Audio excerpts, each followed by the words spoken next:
안녕하세요. 김진태라고 합니다. 제 사진이 너무 오래 있어가지고 민망하긴 한데요. 저는 소프트웨어공학 엑스퍼트 그룹에서 일을 하고 있고요. 또 학교에서 강의도 하고 있고요. 그리고 참고하시라고 여기 가시면 뭐 프로젝트 관리, 품질 관리, 테스트, 요구사항 여러 가지 잡다하게 도움이 되실 만한 컨설팅 할 때 녹음 녹화했던 거라든지 수업할 때 녹음했던 거라든지 여러 가지 것들을 들으실 수 있고요. 보실 수가 있습니다. 보통 하루에 한 700명 정도 다운로드 받으시고요. 오늘 딱 끝나면 한 1000명 뛰겠죠. 네. 제목은 소프트웨어 공학 적용을 통한 소프트웨어 품질 향상의 사례라고 제목을 받았고요. 제가 저희는 소프트웨어 개발 회사가 아니고 소프트웨어를 잘 개발할 수 있게 서포트를 해드리는 컨설팅 회사이기 때문에 여러 사례들을 본 바가 있고요. 그 사례라 하면 선박, 항만, 조선 똑같은 얘기죠. 항공, 건축, 뭐 패키지, 인베드 시스템, 칩 소프트웨어, 모니터링 시스템, 자동차에 들어가는 소프트웨어, 기타 등등 그냥 그 회사에서 근무를 하면 그렇게 경험해보기 쉽지 않은 다양한 그 소프트웨어 도메인을 다뤄서 바꿨고요. 그렇게 해보니 패턴이나 비슷한 그 공통점들을 찾을 수가 있었습니다. 그래서 그런 것들을 좀 알려드리면 여기 오신 분들이 이 오신 시간이 아깝지 않게 뭔가 하나 정도라도 메시지를 얻고 가실 수 있을 것 같아서 준비를 했습니다. 이게 핵심입니다. 제가 여러 회사를 다녀보고 또 컨설팅을 해보고 개발 컨설팅, 품질 컨설팅, 관리 컨설팅 뭐 이런 거를 해보니까요.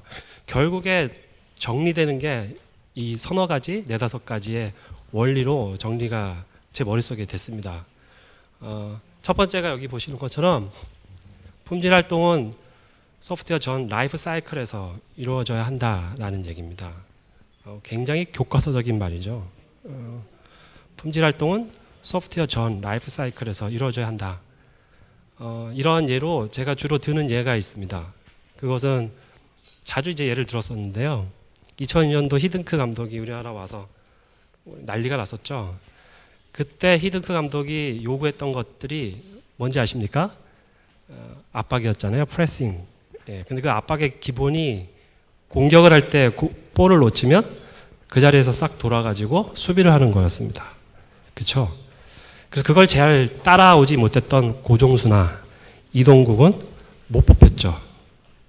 그리고 그걸 잘 충실하게 따라왔던 사람들, 대표적인 게 이제 박지성이잖아요.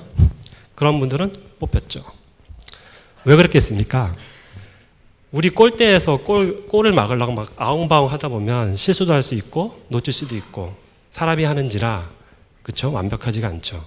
그런데 상대편 골문에서 우리가 볼을 놓쳤을 때 거기서부터 프레싱을 하고 방어를 하면 전방에서 중간에서 후방에서 3번의 단계는 거치잖아요. 그래도 그 중에 한 번은 막을 수가 있지 않겠습니까? 확률이 30% 정도는 올라가게 되는 거죠. 품질 활동은 소프트웨어 전 라이프 사이클에서 이루어져야 한다라는 얘기고요. 실제로 구체적으로 거의 비용이 들지 않고 전 라이프 사이클에서 품질 활동을 할 수 있는 방법을 잠시 뒤에 제가 소개를 해드리겠습니다. 돈이 하나도 들지 않습니다. 해보시면 효과가 바로 나타나는 방법이 있고요. 두 번째는 유사한 개념입니다만은 테크니컬 데빗이라는 개념이 있습니다. 잘 아시겠지만 데빗, 부채잖아요. 부채, 이자. 그러니까 이자를 짓지 마라 그 얘기죠. 근데 이게 소프트웨어 개발이나 관리에서의 이자는 상당히 복리가 아주 복잡한 복리로 이자가 붙는다는 것을 확인할 수가 있었습니다. 그 결과로 뭐가 나오냐면 소프트웨어 프로덕트 자체의 퀄리티가 떨어지는 건 굉장히 당연한 거고요. 소프트웨어 퀄리티가 떨어져 가는 제품을 만들어내는 조직, 그 문화에서 소프트웨어를 개발하는 개발자는 자기가 뭔가 높은 수준의 품질을 달성하고자 하는 노력이나 그러한 그 열정이 조직에서 가로막기 때문에 퇴사를 합니다. 그러니까 수준, 일로 와봐. A씨 일로 와봐. 너 이제 언제까지 개발 빨리 완료시켜. 근데 이 A씨는 잘 만들고 싶은 거예요. 제대로. 그래서 고민하면서 하고 싶은 거거든요. 단위 테스트도 해보고 싶었고요. 코드 리뷰도 해보고 싶었어요. 근데 그렇게 하면 일정이 너무 촉박해요. 근데 위에서 자꾸 5개월 안에 하라는 거예요. 그럼 어떻게 해요? 이 약자인 개발자는 5개월에 맞춰야 되죠. 그러면 자존감이 떨어집니다. 개발자 자존감이. 그 개발자의 자존감은 결국 퇴사로 이어지게 됩니다.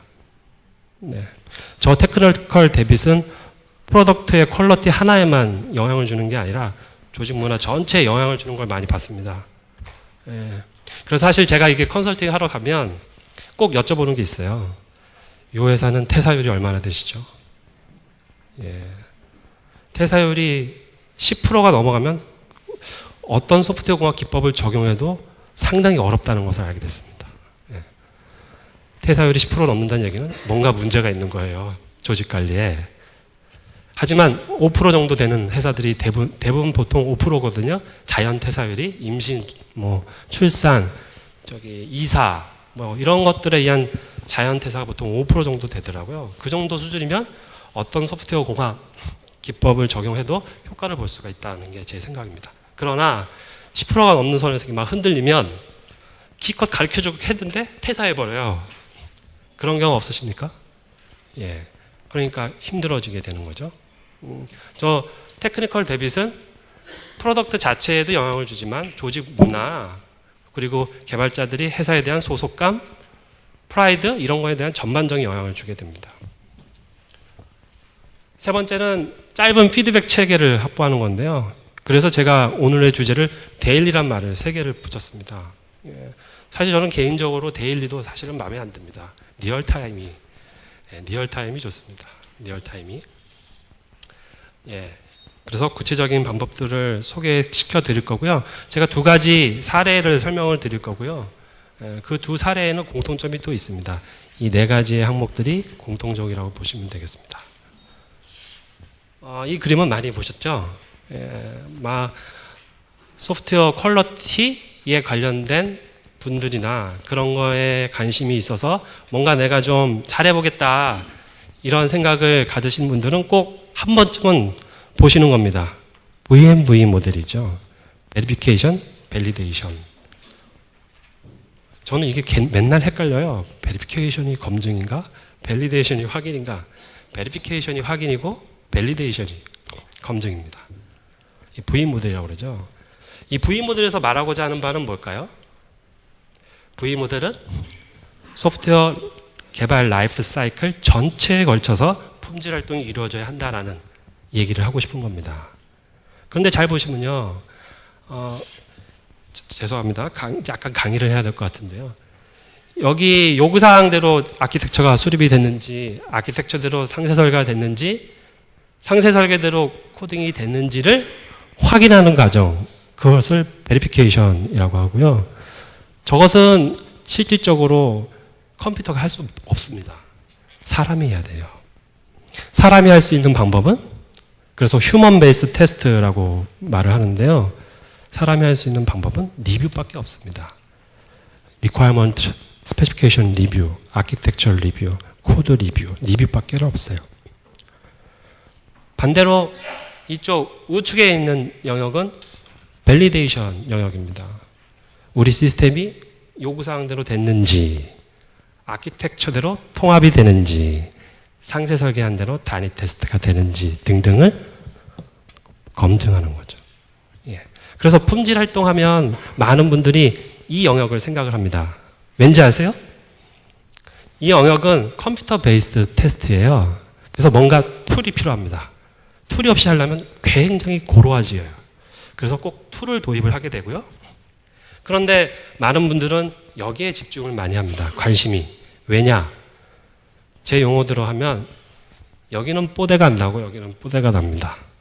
여기는 뭔가를 도입을 하고요. 예. 여기는 그냥 리뷰하라는 거거든요. 리뷰. 요구사항 끝났어? 그럼 리뷰해봐. 아키텍처 수립이 끝났어? 그럼 리뷰해봐. 코드 어느 정도 다 짰어? 그럼 리뷰해봐.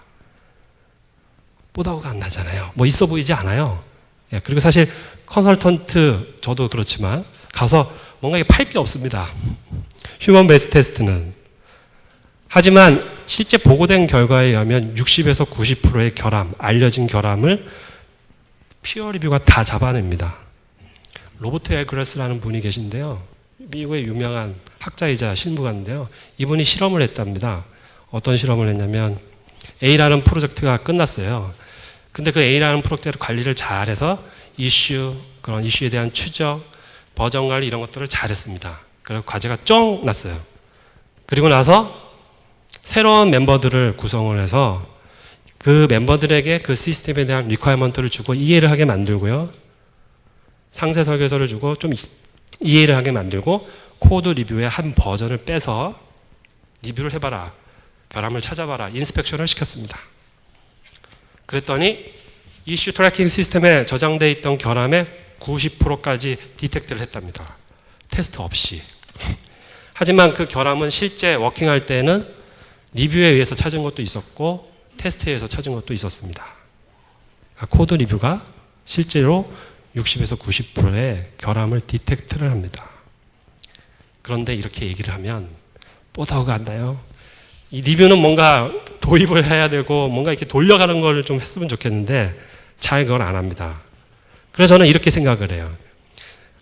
테스트는 필요해요. 꼭 해야 됩니다. 하지만 리뷰와 테스트가 같이 가야 되는 거예요. 소프트웨어 라이프 사이클 전 영역을 같이 해야 되는 거기 때문이죠.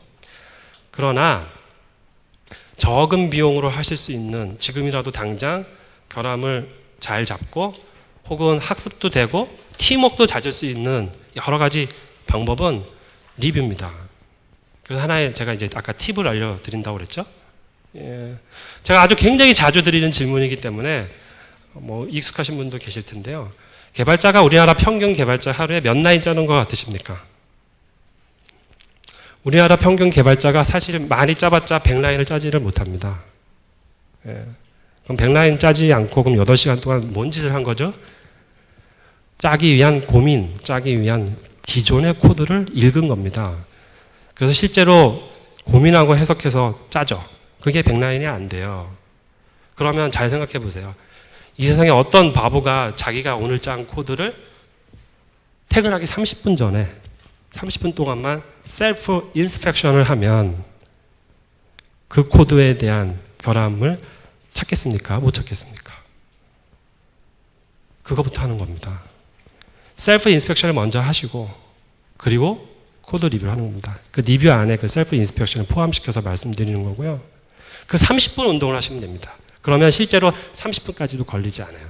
리팩토링을 한다고 쳐도 20분 정도면 다 끝납니다. 그럼 나머지 10분은 내 옆에 앉아있는 내가 믿을 만한 사람한테 잠깐 보여주는 겁니다. 굉장히 저렴하게 품질을 높일 수 있는 방법이고요. 그런데 이렇게 얘기를 해도 잘 도입이 안 돼요. 예, 잘 안 됩니다. 왜냐하면 테스트는 테스트 팀의 몫이고 리뷰는 내 몫이야라고 생각을 하기 때문에 그래요. 내가 움직여야 되거든요. 내가 움직여서 내 코드를 봐야 되고 내가 리뷰해야 되고 제가 나한테 부탁하면 그것도 이렇게 보고 이렇게 얘기를 해줘야 돼요. 습관을 바꿔야 할 것을 요구하기 때문에 이게 잘 안 됩니다. 하지만 한번 도입하기 시작하면 굉장히 파워풀하다는 것을 알게 됐습니다. 제가 한 달 전인가요? SKT를 방문했는데요. 거기 저기 대학교 선배님이 그룹장님으로 계시더라고요. 그래서 이런저런 얘기를 하다가 어떻게 개발을 하세요? 그랬더니 나는 딴 건 다 모르고 아키텍처 리뷰, 코드 리뷰가 되지 않은 코드는 그리고 그 모델은 체크인 못하게 무조건 막고 있다는 겁니다. 그래서 이제 법적으로 크루셔블이라는 온라인 그 리뷰 시스템에 피어가 코드 리뷰에 대한 코멘트를 달지 않으면 아예 체크인 되지 않게 막았답니다. 그러면서 그 코드에 문제가 생기면 니네가 문제가 되는 거예요. 네 문제가 아니라 니네들이 문제가 되는 겁니다. 우리의 문제가 되는 거고요. 예. 이게 첫 번째. 이 그림은 에자일 마스터인가? 거기에 이 책에 있는 그림인데요. 제가 전해드리고자 하는 메시지랑 비슷해서 따왔습니다. 아까 데빈 얘기를 말씀을 들었는데요. 잘 보시면 소프트웨어 개발자도 그렇고 소프트웨어 개발 조직의 짱도 그렇고 그 회사의 사장님도 그러시고요. 소프트웨어를 제대로 잘 만들어서 딜리버리해서 돈을 많이 벌기를 바라지 않는 사람은 없습니다. 그렇잖아요? 네. 그러려면 첫 번째 해야 될 게 뭐냐면요. 아까랑 비슷한 얘기예요. 오늘 내가 쫑쳐야 할 거는 오늘 쫑쳐야 됩니다. 오늘 마무리를 짓지 않고 오늘 해결해야 할 결함, 오늘 리뷰해야 할 다큐멘테이션, 오늘 리뷰해야 하는 모듈, 오늘 쫑쳐야 하는 그 모든 것들을 정리되지 않으면 내일로 넘겨버리면 내일은 또 내일 해야 될 게 또 있잖아요. 오늘의 작은 성공이 없는데 내일은 어떻게 성공을 할 수가 있겠습니까? 이 테크니컬 데빗이 그 얘기입니다. 예. 뭐 쉽게 말씀을 드릴까요? 다이어트를 한단 말이죠. 제가 한 달에 5kg를 빼겠다고 마음을 먹었습니다. 5kg는 너무 계산하기 어려우시니까 3kg를 빼겠다고 마음을 먹었어요. 그럼 제가 하루에 몇 g을 빼야 됩니까? 100g이죠. 내가 오늘 100g을 못 뺐으면 내일은 몇 g을 빼야 되죠? 200g이죠. 내일도 실패했으면 300g이에요. 근데 잘 보세요. 오늘 내가 100g을 빼려면 한 끼만 굶으면 되는데 내일 200g을 빼려면 산술적으로 계산하면 두 끼를 굶어야 되잖아요. 그렇죠? 그럼 그 모레에 300g을 빼려면 나는 쫄딱 굶으란 얘기잖아요, 지금. 테크니컬 데빗이 그렇게 무섭습니다. 이게 그 얘기입니다. 매 순간 코드를 리팩토링 하건, 다큐멘테이션을 리팩토링하건, 프로세스를 리팩토링 하건, 뭐건 테크니컬 데빗이 생기지 않게 관리를 해야 되는 게 품질 관리의 첫 번째예요. There is no silver bullet이라는 말이 있죠. 은탄알은 없다. 한 방에 네가 늑대 인간을 죽이려고 그래? 그럴 수는 없어. 실제로는 없다는 거죠. 여기서부터 시작을 한다고 보시면 되고요. 오늘 할 것, 지금 할 것, 내일 할 것, 이번 주에 할 거를 다 쫑쳐야 됩니다. 근데 얘를 뭐 때문에 이것 때문에 하지 못하면 이런 일이 이제 생기는 거죠. 계속 뭔가 뭐 코드가 됐건 뭐가 됐건 쭉 데빗을 줄여나가면 내가 컨트롤할 수 있는 영역 안에 오거든요. 그러니까 품질을 관리의 핵심은 내가 컨트롤할 수 있냐 없냐라고 저는 생각이 됩니다. 컨트롤할 수 있다는 말의 의미는 품질의 문제가 없다는 얘기를 하는 게 아니고요. 품질의 문제가 있으면 그게 왜 생겼는지를 내가 그때 바로 알 수 있다는 것은 컨트롤하고 있다는 얘기거든요. 근데 모른다. 그게 터졌는지도 모른다. 그건 관리되지 않은 거고요. 그럴 때는 어떠한 툴을 갖다 붙여도 아무것도 되지 않습니다. 이렇게 되는 거죠. 장난하는 거죠, 진짜. 예. 그런데 여기서의 제가 여러 회사를 돌아다녔을 때 느낀 점은 이 갭을 온전하게 대부분 다 개발자 개개인의 몫으로 이렇게 주어집니다. 조직이 해결해야 할 문제를 네가 빨리 해결해야 되지 않겠어? 그래서 개발자는 6탄으로 밤새는 거죠. 그래서 저 몫을 감당하게 되고요. 장렬하게 이제 퇴사를 하죠. 프로젝트가 끝나면 대부분 많이 이직을 합니다. 그래서 테크니컬 데빗이 무섭습니다. 아까 그 발표에도 소나큐브라는 툴 써보시면요. 거기에 이렇게 플러그인 항목이 있는데 저쪽 맨 위에 보면 테크니컬 데빗이라는 걸 재밌게 넣어놨어요. 소나큐브에서 여러 가지 정적 분석의 지표들을 뭔가 이렇게 쭉 알고리즘을 써가지고 시뮬레이션을 해서 거기서 나오는 어떤 인덱스 값을 가지고 당신이 이 문제, 지금 해결해야 할 이 문제를 해결하지 않으면 뭐 360만 데이가 걸릴 것이다. 뭐 돈으로 환급을 해서 뭐 45,000달러가 걸릴 것이다. 이렇게 재밌게 표시를 했어요. 그러면 좀 더 와닿을 수 있겠죠. 그 문제를 해결하려면. 근데 그런 테크니컬 데빗이 해결되지 않은 것을 신입이나 경력 직원이 와서 그 데빗을 안고서 개발을 하려고 생각을 해보세요. 개발자가 욕부터 나오는 거죠. 예. 그런 것들이 굉장히 악순환이 되고 있다는 게 현실이라고 보시면 되고요. 그걸 차단하기 위해서는 일단은 지금 우리가 어떤 상황인지를 알아야 되는 게 더 중요합니다. 실제 그 품질 관리라는 것은 제가 봤을 때는 두 가지 측면이 있다고 생각이 됩니다. 첫 번째는 그 품질을 담고 있는 프로덕트나 마일스톤이 나오기까지의 과정을 제어할 수 있어야 되고요. 또 하나는 그 과정 속에 나오는 마일스톤, 산출물, 중간 산출물, 이런 것들을 제어할 수 있어야 됩니다. 그래서 품질 관리는 프로세스 품질 관리가 있고, 프로덕트의 품질 관리 있다가 생각이 되고요. 소프트웨어공학센터에서 적극적으로 추진하고 계신 SP 인증 모델은 대부분 프로세스 품질 관리 영역에 많이 오리엔트 돼 있다고 보시면 되고요. 제가 가만히 생각해 보니까 소프트웨어 비주얼라이제이션은 프로덕트 품질이라고 엮여진다고 생각이 됩니다. 두 개를 다 잡으셔야 돼요. 그런데 제가 이때까지 봤던 코드 중에 제일 작은 게 2만 라인짜리 코드가 있었고요. 제일 많았던 건 1500만 라인짜리 코드가 있었습니다. 그런데 이제 보통 커머셜하게 우리가 돈을 주고 뭔지 사든지 이렇게 쓰는 소프트웨어 제품들은 보통 50만 라인이 넘거든요. 그런 것들 품질 관리를 한다고 생각을 해보세요. 더군다나 기술 부채가 이렇게 쌓여가지고 나한테 왔는데 그럼 어떻게 해야죠? 처음부터 다 전수조사를 하기는 불가능합니다. 그래서 파레토의 법칙을 사용하는 거예요. 보통 20대 80으로 이제 알려진 법칙인데요. 중점적으로 관리해야 할 대상을 식별하는 겁니다.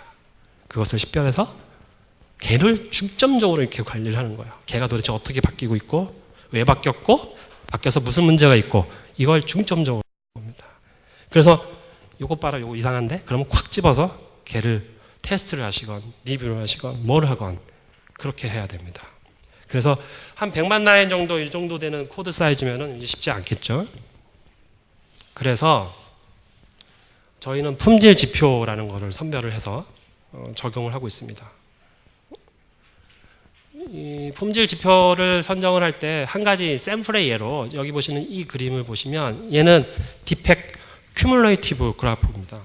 그러니까 디펙이 발견이 됐을 때 디펙이 발견돼서 얘가 살아있다. 그럼 액티브 붉은 색깔이고요. 디펙이 발견됐는데 얘를 죽였다. 노란 색깔 리졸브고요. 디펙이 발견됐는데 죽였으면 사망 신고를 해버리는 거예요. 완전히 쫑. 그게 파란 색깔 크로즈입니다.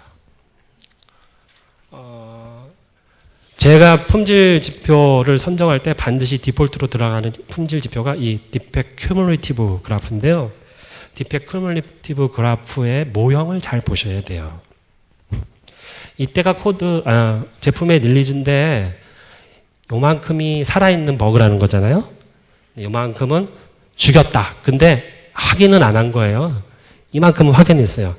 릴리즈 할 수 있겠습니까? 못하죠. 예. 그리고 개발 기간이 여기서부터 시작해서 이만큼이 됐는데 이게 누적이니까요. 디펙의 사이즈가 이런 식으로 S자형으로 증가가 돼야겠죠. 예, 좀 어려워하시네요. 디펙이 개발을 시작해서 리뷰가 됐건 테스트가 됐건 디펙을 디텍트 하잖아요. 이렇게. 그러다가 어느 날 코드 양도 많아지고 리뷰해야 될 사항이 많아지면 점점 이렇게 늘어나겠죠. 그러다가 좀 안정화가 되면 다시 떨어지겠죠.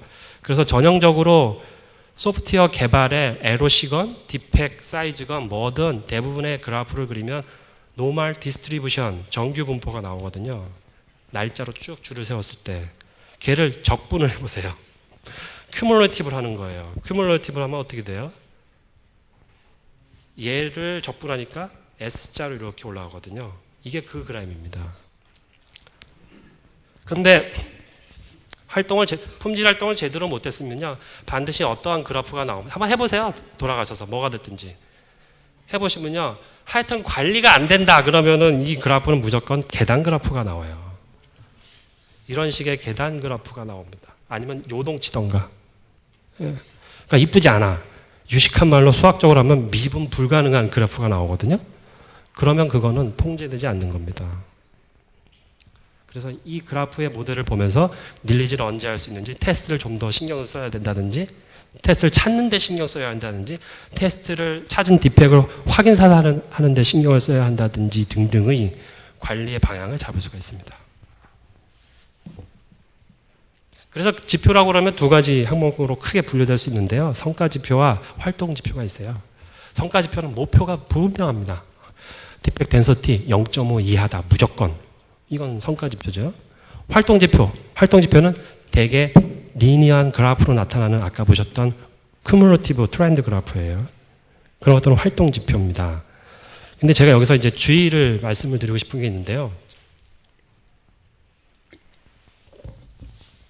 이 그림을 보여주면 누가 제일 좋아하게요? 사장님이 제일 좋아해요. 이제 넌 관리야. A 프로젝트 알지? 뭐 이렇게 잡습니다. 지표 값들을. 예. 절대 그러면 안 돼요. 지표는 양날의 검이라는 걸 아시잖아요? 예. 결함 개수로 만약에 내가 측정을 하겠다고 가정을 해보세요. 결함을 어저께 100개를 디텍트를 했는데 오늘 1000개를 디텍트를 했어요. 좋은 거예요? 나쁜 거예요? 알 수 없죠. 예. 미리 개발자가 사전에 리뷰를 잘해서 사전에 리뷰를 잘 했었는데 그 전에 그 활동을 안 해서 그렇게 많이 나올 수도 있는 거고, 그렇죠? 원래 테스트하는 팀이 잘 안 하다가 열심히 해서 그렇게 많이 나올 수도 있는 거고, 알 수 없는 거죠. 그러니까 지표를 가지고 뭔가 성과를 결정하고 보상을 결정하고 어떤 이렇게 프레시를 주고자 하는 수단으로 사용하면 안 됩니다. 예. 지표는 대화의 시발점이라고 보시면 돼요. 예를 들면 아까 이 큐뮬러티브 그래프가 계단 그래프가 나오면 안 된다고 그랬는데 만약에 계단이 나왔다고 해보세요. 그러면 니는 왜 계단 나왔냐? 이때 무슨 일이 있었냐? 우리 핵심 개발자가 아파가지고 휴가를 이틀이나 냈었던 거야. 그렇구나. 니네 코드 사이즈 증가량이 별로 많지 않다. 원래 니네 100라인씩 찍었는데 평균 인당 지금 보니까 50라인을 일주일 때 찍고 있다. 왜 그러냐? 지금 우리가 기술적으로 풀어야 할 문제가 많아서 스터디 중이다. 이걸 알아야 되는데요. 그게 아니라 100라인 찍어야 되는데 니네 왜 50라인 찍었냐? 일로 와봐. 이렇게 하면 안 됩니다. 그래서 지표는 대화를 하기 위한 창구로 활용을 하셔야 되고요. 여러 가지 지표 중에 핵심으로 가져갈 수 있는 지표들이 있습니다. 도메인에 상관없이 하실 수 있는 게 함수의 길이와 복잡도예요. 자, 함수의 길이와 복잡도를 핵심 지표로 잡을 수 있는 방법은, 잡아야 하는 이유는 이렇습니다. 함수의 길이가 길면 버그가 많나요? 아니요, 그렇지 않아요. 함수의 길이가 길다고 해서 버그가 많이 나오지는 않습니다. 증명된 바도 없고요. 아무런 상관이 없어요. 근데 함수의 길이가 길면 내가 뭔가 개선을 하는데 불편해집니다. 그리고 관리의 사이즈가 내 눈 사이즈, 내가 이렇게 한 번에 볼 수 있는 화면보다 훨씬 커지기 때문에 개선하기 위한 인사이트를 얻어낼 수가 없습니다. 그래서 길이면 안 좋아요. 그래서 극단적으로 로버트 C. 마틴이라는 죄송합니다. 클린 코드의 저자가 있는데요. 맞나? 예. 로버트 C. 마틴이라는 분이 이런 말을 했어요. 자바 코드 같은 경우 자기는 함수 사이즈가 5라인, 5라인이 넘어가면 미치겠다는 거예요. 예. 그리고 10라인이 넘어가면 쪼기 시작한다는 거예요. 도대체 넌 왜 이렇게 길게 짜는 거야? 이렇게 하는 겁니다. 평균적으로 제가 코드를 분석하면 자바는 15라인 정도고요. 우리나라가. C가 25라인 정도 나옵니다. C++가 20라인 정도 나오고요. 그러니까 로버트 마틴한테 걸리면 죽는 거죠, 다. 예. 작으면 버그가 없다는 얘기가 아니고요. 작으면 개선의 인사이트가 많다는 얘기인데요. 시간이 없어서 제가 빨리빨리 갈게요. 너무 많이 얘기했네. 파라미터 개수가 많은 건 무조건 안 좋습니다. 예. 파라미터 개수가 많으면 함수 내부가 복잡해지고요. 실수도 많이 해요. 그래서 저거는 관리해야 돼요. 3개가 좋아요. 3개가 좋은 이유는 3세판이라고 생각하시면 되고요. 클래스의 크기도 이렇게 길고 크면 안 되겠죠. 여러 가지 역할을 하고 있다는 거고. 이런 것들은 여러분들이 그 정적 결함 분석을 하시면 아실 수 있을 거고요. 그 다음에 이런 디펜던시 관계, 아키텍처 스타일에 위반되는 것들 찾아내시면 됩니다. 사례를 보여드리기 위해서 제가 좀 빨리 가겠습니다. 아까 이건 다 설명을 해드렸던 내용이고요. A 사례. 예. A 사례는 전체적으로 해외 진출을 하기 위해서 여러 가지 시장의 요구는 많았는데 내부적으로 준비가 안 됐다는 판단에 장기 프로젝트로 했던 겁니다. 그래서 여기 보시는 것처럼 피플에 대한 개발 인력에 대한 향상, 관리 영역에 대한 향상, 프로세스의 향상, 그 다음에 어세스에 대한 향상으로 진행이 됐고요. 초기에는 이랬습니다. 수준이. 그런데 인력에 대해서 저희가 1대1 미팅을 했었고 MBTI도 막 했었습니다. 너 그래서 네가 ESTJ야, ENFJ 뭐 이런 거 막 해서 그 사람 성향을 보고 접근을 했었고요. 실용주의 프로그램한 책을 가지고 개발자 마인드 같이 싱크하는 그러한 시간도 가졌습니다. 한 4개월 동안 매주 월요일 날 밤에 했던 걸로 기억을 하고 있고요. 소프트웨어공학 개론에 대한 설명, 요구사항 전문가 아키텍트, 프로세스 엔지니어, SQA 양성 이런 것들 했었고요. 이 중에 인력에 대해서는 저랬고요. 요거 꼭 말씀드리고 싶은데요. 프로세스를 잡았습니다. 근데 프로세스를 잡을 때 여러분들이 꼭 놓치지 않으셨으면 하는 거는 여러분들에게 프로세스가 뭐예요? 라고 물어보면 여러분들은 대부분 다 소프트웨어, 요구사항, 분석, 설계, 구현, 테스트요 라고 말씀을 하시잖아요. 예, 그건 아니에요. 그건 프로세스지만 그거부터 잡으시면 안 됩니다. 뭐부터 잡아야 되냐면 프로젝트의 시작과 끝을 잡아야 됩니다. 끝. 그게 뭐예요? 프로젝트 계획, 중간에 통제, 프로젝트 종료. 이게 제일 중요합니다. 저희가 실제로 이렇게 두 꼭지를 잡고서 해보니까요. 요구사항 분석, 설계, 구현, 테스트는 하나도 건들지 않았지만은 다 올라가요. 영역이 다 올라갑니다. 그러니까 그때 알았어요. 개발자의 문제가 아니구나. 이게. 시작과 끝을 잡아야 됩니다. 반드시. 그걸부터 먼저 하고 나서, 그리고 나서 우리가 어떻게 요구사항을 분석하고 설계하고 구현하고 테스트할지에 대한 프로세스를 잡으셔야 됩니다. 네, 이런 거 했다는 걸 말씀드리는 거고요. 그래서 이렇게 바뀌었습니다. 올라갔어요. 예. B 사례인데요. 이 B 사례는 오늘 대상 받으신 한길 사례니까요. 자세한 설명은 이따가 대표님한테, 사장님께 들으시고요. 제가 몇 가지만 말씀드릴게요. 이런 식의 제공화 과정을 거쳐서 모니터링하는 체계를 구축을 했었고요. 아까 보셨던 소나큐브 발표도 하셨는데 소나큐브를 이렇게 활용을 해서 진행을 했었고요. 여기 나오는 얼러트들 다 테일러링을 했습니다. 저희가. 대신 처음 도입이라서 제가요. 세게 잡았어요. 세게. 소나큐브의 디폴트 값을 잡지 않았고요. 굉장히 이렇게 세게 잡았어요. 그래서 예, 빨간색이 많아요. 예. 수준이 낮아서 빨간색이 많은 게 아니고요. 제가 값을 굉장히 높이 잡았어요. 그래서 지금 현재 이런 항목들을 프로젝트별로 여기 테크니컬 대비 보이시죠? 이런 걸로 리뷰를 해드립니다. 계속 매주 3가지의 과제씩 계속 만나서 얘기하고 내재할 수 있게 진행을 하고 있습니다. 이번 올해 과제의 최초 버전, 첫 번째, 두 번째, 세 번째 이터레이션의 변화를 의미하는 거고요. 예, 이런 식으로 해서 달성은 됐던 과제였습니다. 한 가지 재밌던 거는 이렇게 하면요, 이거 모니터링 시스템을 가지고 개발할 때, 품질 관리할 때 활용하세요. 그러면 안 해요. 하는 사람만 해요. 그래서 어떻게 했냐면 저희가 구글 어널리틱 툴을 활용해서요, 도대체 누가 저 모니터링 소나큐브 사이트에 들어와서 뭐를 하는지를 저희가 모니터링하는 구글 어널리틱을 걸어놨어요. 그래서 들어가서 보면 실제로 와서 누가 보는지를 다 확인했습니다. 그래서 여기 계시지만 그 데이터를 열어서 딱 보여주면 빼도 박도 못하는 거죠. 안 하고 있는 거, 하고 있는 거 다 나오니까요. 그런 식으로 해서 실제 활성화될 수 있게 진행을 했던 과제였습니다. 네. 여기까지가 제 발표인데요. 뒤에를 상세하게 설명을 드렸어야 되는데 시간이 금방 갔네요. 네. 혹시 질문이 있으신가요?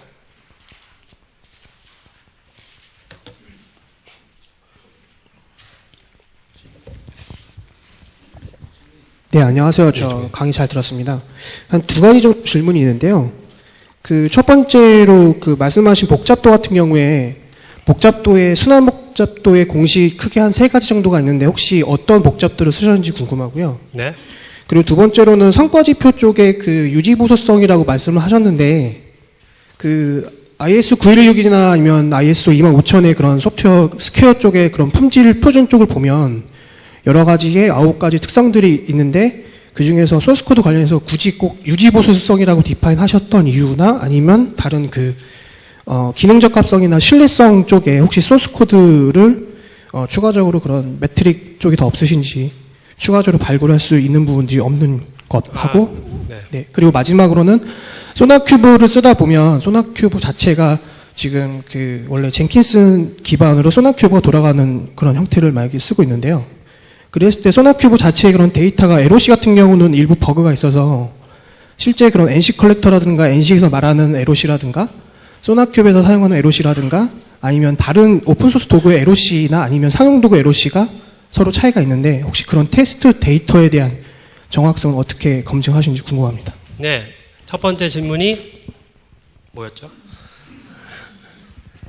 컴플리시티 얘기를 하셨죠? 예. 네. 컴플리시티를 재는 방식은 대부분 맥케이브 그분이 쓰신 방법을 쓰잖아요. 근데 그게 그렇게 중요하다고 생각하지 않습니다. 저희가 썼던 툴은 언더스탠드한 툴이었고요.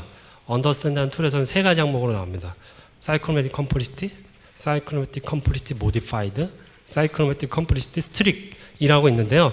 그건 그렇게 중요하지 않다고 생각이 되고요. 어차피 같은 잣대로 보기 때문에 예, 그 기준을 가지고서 우리가 관리를 하기 위함이었고요. 두 번째는 뭐였죠? 죄송하지만. 네, 소스 코드를 유지 보수성을 그 성과 지표로 하신다고 하셨는데, 예. 네, 유지 보수성 말고 신뢰도나 아니면 기능 적합도 쪽에 예. 결함에 대한 그래프 같은 경우는 어떻게 보면 그 기능 적합성 쪽으로도 볼 수가 있거든요. 그래서 혹시 그런 부분 혹시 그런 품질 특성 모델하고 네, 유지 보수성 이외에 별다른 또 추가적으로 뭐 혹시 관련을 검토해 보신 적이 있으시냐면 궁금합니다. 요 과제에서는 하지는 않았고요. 그 지금 아까 말씀하셨던 ISO 9126 거기에 보면 그 인덱스 값들이 나오지 않습니까? 계산하는 방식들 그런 것들을 활용을 하시면 될 것 같고요. 품질 속성을 다 6가지 그 소프트웨어 프로덕트 퀄리티에 대한 품질 속성을 만족시키면 좋지만 그 회사의 중점으로 필요한 퀄리티 어트리뷰트가 존재를 하잖아요. 그래서 유지 보수성을 잡았어요. 왜냐하면 이 회사는 패키지 솔루션을 딜리버리하는 회사였기 때문에요. 거기서부터 잡았습니다. 세 번째가 머리가 안 좋은 것 같은데 뭐였죠? 하나 더. 네, 소나큐브 자체가 예. 그 데이터가 LOC 같은 경우는 다른 노드하고 약간 차이가 있는데요. 네, 예. 그런 테스트 데이터에 대한 그 정확도를 혹시 어떻게 보셨는지 좀 궁금해요. 예. 소나큐브를 만약에 도입을 하시려면 자바를 쓰시는 분들은 굉장히 좋아요. 자바를 위해서 만든 소나큐브라고 보시면 되는데요. 지금 이 사례는 C++에 적용을 했던 사례라서 데이터에 폴스 알람이 존재하는 게 맞습니다. 그런데 소나큐브는 돈을 내지 않아요. 돈을 내지 않는데 뭐 그렇게 바라지는 않았거든요. 다만 트렌드를 보는 거였어요. 이게 11,000라인이면 어떻고 13,000라인이면 어떻겠습니까? 그게 중요한 게 아니고요. 어저께 11,000라인이었는데 지금 13,000이냐 9,000이냐가 중요한 거예요. 떨어졌냐 올라갔냐. 올라가면 얼마나 올라갔고 우리 명수 대비 얼마나 올라갔냐. 그거를 봤습니다. 그래서 사실 지금 질문하셨던 그 데이터의 밸리데이션은 사실은 하지 않았고요. 트렌드 위주로 봤고 간접적으로 했던 거는 저희가 아까 말씀드렸던 사용했던 언더스탠이라는 툴에서도 그 LOC들이 나오니까요. 같이 봤습니다. 그래서 이따가도 자세하게 말씀을 드릴 건데 젠킨스에 언더스탠드를 돌리는 방법을 넣어서 젠킨스에서 UDB 파일이 떨어지게 해서 볼 수 있는 방법이 하나 있었고요. LOC나 이런 것들을 소나 큐브웨어가 돌려서 거기서 바로 대시보드에서 볼 수 있는 방법이 있었고요. 예. 답변이 되셨나요? 또 질문이 있으신가요?